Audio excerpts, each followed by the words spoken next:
है। उस मकसद को पूरा करने के लिए आपको एक काम करना पड़ेगा। परमेश्वर ने कहा, आदम,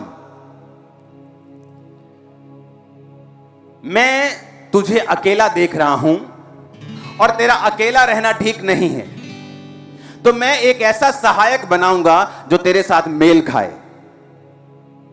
हालेलुया। तो बाइबल क्या कहती है कि परमेश्वर ने सब जानवरों को आदम के पास लेके देखा तो कोई भी आदम के साथ मैच नहीं किया। तो परमेश्वर ने क्या किया? आ जाओ एक जना। परमेश्वर ने, बाइबल कहती, आदम लिया और उसे गहरी नींद में डाल दिया। सो जा। क्या किया उसे? अगर परमेश्वर आदम को गहरी नींद में ना डालता तो आदम क्वेश्चंस करता, प्रभु आ की करी जन्ना तू, अकेड़ी पसली गड्डी है, यदि जगह परेगा भी कुछ लाएगा भी ये थे, मैंने दर्द नहीं होगी। बाइबल कहती परमेश्वर ने आदम को गहरी नींद में डाल दिया, उसकी पसली को निकाला, उसकी जगह मांस भर दिया और आदम के लिए औरत को तैयार कर दिया। आदम उठ जा भी, औरत तैयार होगी तेरी। सुनो, आज इंसान की, मर्द की सबसे बड़ी हेल्पर एक औरत है, उसकी वाइफ, उसकी मां, उसकी बहन। और इसीलिए शैतान का पहला काम होता है आपकी वाइफ से आपकी बनने ना देना। जो घर साथ बनती नहीं, हस्बैंड के साथ बनती नहीं, वो आधे हैं, पूरे नहीं, वो ब्रेक हो चुके, 50% अधूरे हैं। जो काम के लिए प्रभु ने उनको बुलाया है वो पा नहीं पाएंगे। अगर एक जना परमेश्वर का विरोधी हो जाए तो दूसरा 100% पा सकता है जो खुदा ने सोचा है। लेकिन छोटे छोटे मसलों में एक मन ना होना और रोज छितर खाना और कुत्ते की तरह लड़ना, यह आपकी फैमिली को आधा करता है। बेटे को अपनी ओर कर लिया बाप ने, मां से बनने नहीं दी, मां ने बेटे को अपनी ओर कर लिया, बाप से बनने नहीं दी। अब वो बाप से पहले नहीं बनती, एक दिन शैतान मां के खिलाफ भी उसको कर देगा। बाप की वो सुनना नहीं चाहता, अब मां की सुनता नहीं, घर ब्रेक हो गया। पर अगर दोनों से बनती होगी, मां के साथ कुछ होगा बाप आ जाएगा टांग अड़ाने, बाप के साथ कुछ होगा मां आ जाएगी टांग अड़ाने, घर बचा रहेगा। तो जब आदम के अंदर से कुछ बेस्ट निकालना था जो उसकी लाइफ के लिए 100% बेनिफिशियल हो, फायदेमंद हो, परमेश्वर ने आदम को गहरी नींद में डाला। गहरी नींद सरेंडर को दर्शाती है, समर्पित होने को दर्शाती है, खुदा के सामने कंप्लीट समर्पण गहरी नींद को दर्शाती है। आपकी लाइफ में जो हवा है, सिर्फ औरत की बात मैं नहीं कर रहा हूं, जो आपकी लाइफ से परमेश्वर बेस्ट निकालना चाहता है वो कैसे निकालेगा? एक दिन मैं प्रेयर कर रहा था, परमेश्वर मुझे सबसे बड़ी चर्च होने के बावजूद भी मेरी प्रेयर क्या थी? मुझे मजा नहीं आ रहा, मुझे और बढ़ना है।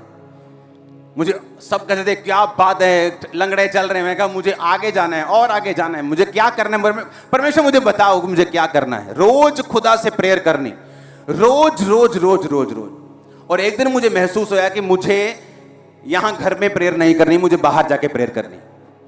मैंने गाड़ी उठाई, अपने लोगों को लिया, ड्राइवर लिया और मैं चला गया हिमाचल के बॉर्डर की तरफ। मैं कहीं गया तो वहां खड्ड थी एक नीचे, मैंने कहा यहीं रोक, और नीचे मैं खड्ड में उतर गया। मेरी टीम थोड़ी दूर तक आई, उसके बाद मैं नीचे खड्ड में चला गया जहां जानवर बहुत होते हैं। वहां जाके मैं देखा कोई नहीं है, सिर्फ पेड़ पौधे हैं, मिट्टी है। वहां बैठकर मैं प्रेयर करने लगा, परमेश्वर सचमुच मुझे गाइड कर, मेरे अंदर से बेस्ट निकाल, जो तू चाहता है वो हो। घंटों प्रेयर करने के बाद वहां पे परमेश्वर ने मुझे विजन दिया कि जब तू प्रीच किया करे,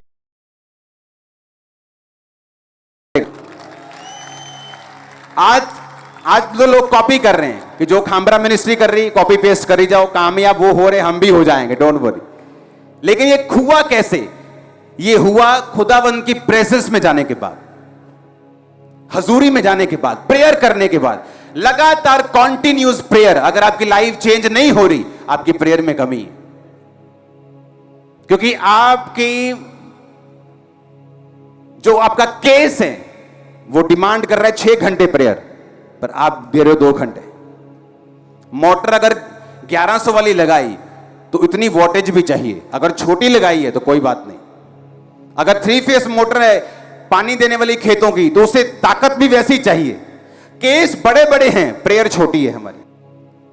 तो मुझे मालूम था कि मेरा केस बड़ा है, मेरी इंटेंशंस बड़ी हैं, मेरा काम बड़ा है, तो मुझे खुदावंद की प्रेजेंस में वैसे नहीं जाना जैसे लोग जाते हैं, मुझे अलग तरीके से जाना है। कुछ भी बदलेगा नहीं, सालों साल आप ऐसे ही रह जाओगे जब तक आप खुदावंद की प्रेजेंस में जाकर उसे बदलने का फैसला नहीं करोगे। परमेश्वर कहता कि बादल के संग रहना है। बादल क्या है? उसकी हुजूरी। जो कुछ तुम्हारे जीवन से निकलेगा वो प्रेजेंस के नीचे होंगे तो ही निकलेगा। समझ आई कि नहीं? इसीलिए इस्राएलियों को मालूम था कि अगर सुरक्षा चाहिए, कनान में एंट्री चाहिए, दुश्मनों से आजादी चाहिए, हर टाइम जीत चाहिए, मौत से छुटकारा चाहिए, तो बादल के नीचे रहना एकमात्र हल है। इसलिए सुबह हो, शाम हो, भोर हो, उसके पीछे चलने के अलावा उनके पास कोई दूसरा ऑप्शन नहीं था। आपको क्या लगता है परमेश्वर की प्रेजेंस में रहना आसान है? क्यों परमेश्वर ने मुश्किल किया उनको कि बच्चों समेत उठो, भोर को करो सामान पैक, चलो फिर निकलो। 2 दिन बाद डेरे खड़े किए, फिर शाम को फिर निकलो। कई बार लिखा 1 महीना, कई बार 3 दिन, कई बार 4 दिन, 4 दिन बाद फिर पैक करो, फिर निकलो।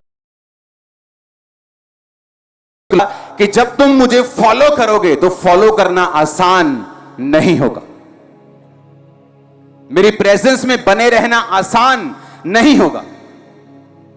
यहां पे परमेश्वर का बादल है, मैं बैठा हूं, लेकिन वो थोड़ी दूर चुगलियां चल रही, मन बहुत कर रहा है चुगलियां करने का, लेकिन अगर चुगलियां करनी है तो बादल को छोड़कर चुगलियां करने जाना पड़ेगा। आप समझेंगे नहीं तो बादल आगे निकल जाएगा।